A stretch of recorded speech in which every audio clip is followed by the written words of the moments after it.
They had this poor guy, he's 58 years old. He says, I don't have a pension. What should I do? They said, save money and get a 401k. I mean, it's the same dogma from the guys that brought you this financial crisis. Oh, they're now saying give them more power over the entire world financial system, and they'll save us. Yes, exactly. I mean, that's I mean, you've got to take control of what you put in your head. Let's talk about your overall view of politics and the direction the world's going. And there's a large awakening happening. Correct me if you disagree. Speak about that, but also things like other lies. Like what do you think of government-sponsored terrorism? What do you think of the Gulf of Tonkin being staged to get us into the Vietnam War? What's your view on some of the rabbits they may pull out of their hat? I wouldn't put it past any of them. That's all. I don't know if they're true or not true. Like I always say to people, take care of God helps those who help themselves. I help myself, and I watch what they say. I always know there's self-interest. There's always self-interest. So I just watch them.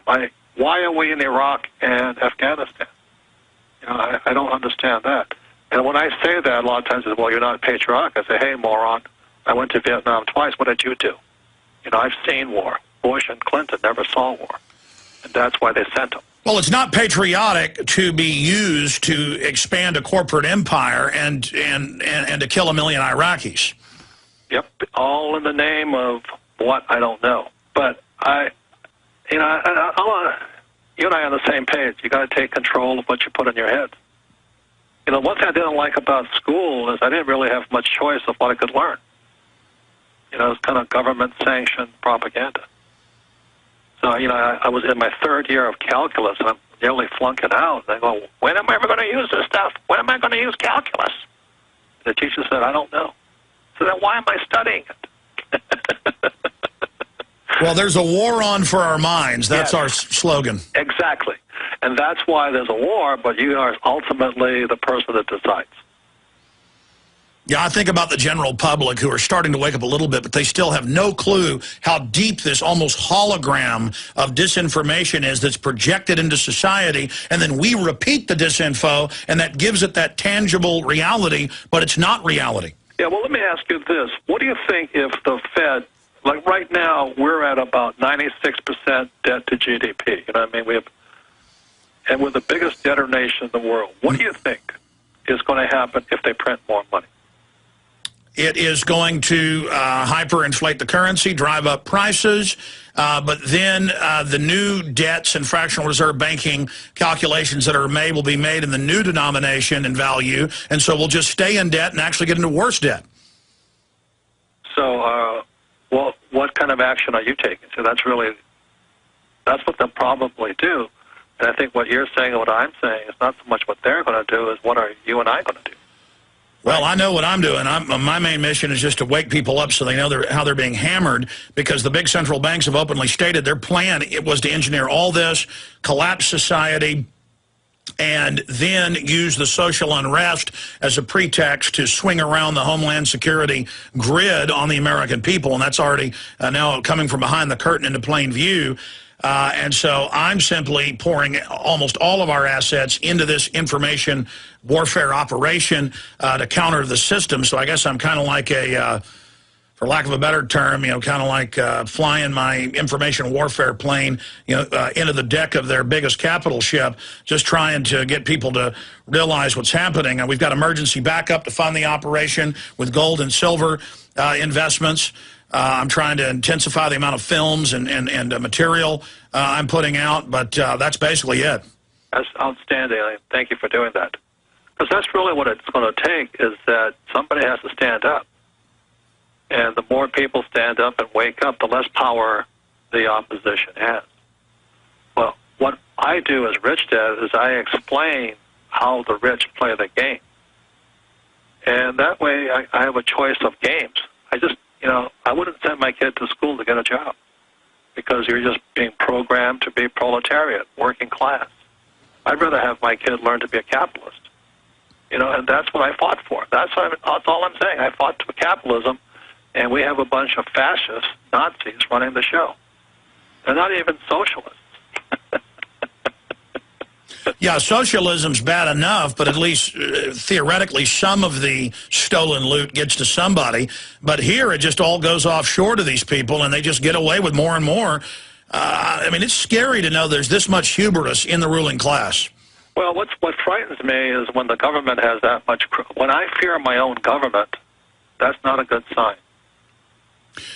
Tell us about the most important books people can order from richdad.com and what your latest book covers. You talk about an unfair advantage, the conspiracy of the rich, the eight new rules of money. Talk about that. Well, Conspiracy of the Rich was the last book, and it explains, which a lot of people already know, is how the Fed started, the Bretton Woods, but why we don't have a big section of this, why there's no financial education in schools. And that goes back to 1904 with John D. Rockefeller and the General Education Board. And at that point, they took all financial education out of the school system. And that way, they could program people to work for the rich. And our school system, the NEA and all those guys, they're quite happy to have them controlling the education system. And they take the money out of your paycheck for most Americans, so you don't even really notice how much they're grabbing. Right. That was in 1943. It was called the Current Tax Payment Act. And 86 was the 86 Tax Reform Act, which then got doctors and lawyers. So today, doctors and lawyers, whether self-employed or small business, pay the highest taxes possible. Now, when you look at me, I pay zero tax. Yeah, as England goes, so goes the rest of the world with all this tyranny. Have you noticed in the last month the government's announced that all paychecks will now be deposited with the government first, and then they will pay you digitally to your bank account what they wish? They really want to get us on this cashless system so they can really target the entire black market economy and shut it down. I haven't heard that, but that's why I say it's not socialism, it's fascism. When you fear your own government, we have a problem. We have a very big problem. And what I was saying just before the last break, there's no correlation between government and business. There are two different worlds. That's why Obama has less than 7% of his staff with any real-world business experience. They don't know anything else but to help themselves by taking our money. What political advice would you give? The states' rights movement, taking back control of Washington, I see that as the best round. I mean, what politically, you're talking to 2 million activists right now, people that are really taking action. Robert, what are your best ideas for blocking this fascist cartel? Well, the best way is take care of yourself. Everybody wants to change the government, which is almost fundamentally impossible. There's too many people making too much money with exactly the way it is. Wall Street and Goldman Sachs being one of them. But I can change me. And what you've been hearing me say is that I play by the rules of the rich. But if you don't know what those rules are, you're in trouble. So Conspiracy of the Rich is where it kind of starts. And this is the first, I didn't know my publicist had released it. But my next book, An Unfair Advantage, The Power of Financial Education, goes into how debt and taxes make guys like me rich. But our school system will never teach you that because they don't want you to know that. So I just explain the rules of the rich, and I watch out for myself. And that way, and I make a lot of people rich and all this, but if I don't take care of myself, I can't save anybody else. So that's kind of my ground. My father was a political animal. He ran for governor of the state of Hawaii, and that was the most horrifying, ugly thing I'd ever seen in my whole life. So I don't have any faith in the two-party system. I don't have any faith in government because, as you and I know, the Fed and the central banks control the world. There was a Washington Times article about the only city in the nation to becoming even richer and expanding in jobs is D.C. Yeah. The cancer is growing. Yes, and that's why I'm not political. I would just rather be an independent, like a coyote running around the place. well, certainly for you individually, that's good. And it's wonderful to teach people to be rugged individualists like you are, Robert. But they're just adding more and more taxes, more and more controls, more and more selective enforcement. I see this down the road where they're going to start trying to selectively change rules or selectively enforce them to try to shut down the cowboys like yourself. Yeah, but they can't afford to. See, if you understand the rules, they'd have to shut themselves down. In my best defense is to play on their side. So you know the inside baseball rules. You basically are with the owners of the casino because you know their blueprint, so you're safe. Yes. And that's what Rich Dad stands for. I just teach you there's two sides to a coin. And these people who are sending their kids to school, the biggest communist thing I've ever seen, the kids just get brainwashed there. And they don't learn anything about money. I'm not against education. I'm against brainwashing. They just turn their children over to the system. That's correct. Where they train the kids to tattle on you, to spy on you, that the environment's dying. Have you seen the TV ad they're running in England where the school teacher asked the, like sixth graders, what will you do for the environment? And when some of the kids say, I'll do nothing, she murders them? No. Anyway, no, I mean, that sounds crazy, but that was put out by the 1010 Project. I promise you. It's called Splattergate. Just Google it. Guys, did you find the London Guardian article about government to take British paychecks? Okay, yeah, there it is on the headline. British government to seize all paychecks. What do you think of that, Robert? Well, it doesn't surprise me. Like I said, this goes on in our country, too. 1943, Current Tax Payment Act, 86, Tax Reform Act. Just understand that my new book was coming out. It's called An Unfair Advantage. It may be out in a month or 2 months. The first time it's been announced. But in there, I explain how the taxes and debt make me rich. You have to know how to use debt, and you have to know how to use taxes in your favor. But to try and change these rules, I don't put much faith in it. They're going to always take from the poor and give to the rich. That's what's going on. And I'd rather just be rich and not be part of the poor. And they've got so many of the poor tricked into thinking they lobby government to protect them from the ultra-rich when the ultra-rich finance the government. Yes. Yes. That's why when they repealed McCain-Feingold, I knew it was all over. See, what McCain and Feingold were trying to do was limit campaign contributions. Well, that was thrown out the window. So now when people think, well, it's one man, one vote, that's not true. It really is $1 million, one vote. I'm not telling anybody anything new. The rich always control it. So I just chose, when I came back in 1973 from Vietnam, I said, I'm just going to be on the rich side. I don't want to be like my poor dad, a school teacher fighting the system. You have no power when you have no money. You have no power when the taxes are just eating you alive. Okay, well, let's say we got a 71-year-old person who's got $1 million in their retirement fund. What would you do with that $1 million? I'd buy real estate. But I'm not.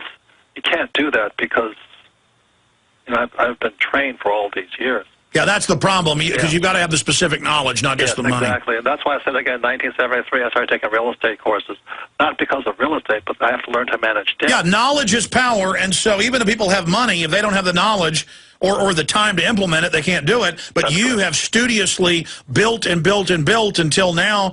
I mean, how much is your total empire worth, ballpark?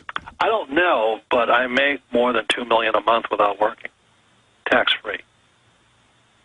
So it's not a lot of money. I'm not Donald Trump and stuff like that, but $2 million a month tax-free is pretty good. Well, not to mention your books. Yeah, that's not including my books or anything else. That's just from income from my real estate, my investments. But 26 million plus copies of books. Yeah, I just wrote those books after I was already rich.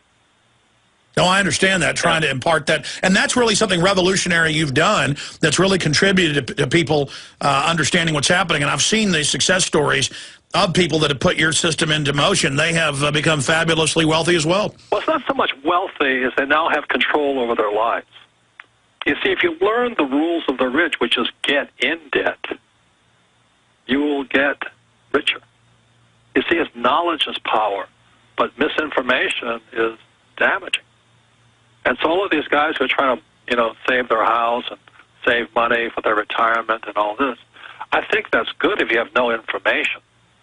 But if you want to beat the system, you got to get smarter. I saw an article in the Wall Street Journal a few months ago where they admitted that it's the people worth over $10 million. They're the first to walk away from a house that's upside down. But then a blue-collar person, they'll go down with the ship. Yes, but that's changing right now, because I was at my local Italian restaurant and the three cooks came out and said, hey, can we ask you a question? I said, yes. We haven't paid our mortgage in 18 months. And I said, why'd you stop? He said, because the mortgage was greater than our house. I said, well, you're pretty smart. I said, you're so far behind, you're now ahead. Amazing. Robert, Thank you so much for spending time with us. I hope that you'll come back with us in the future.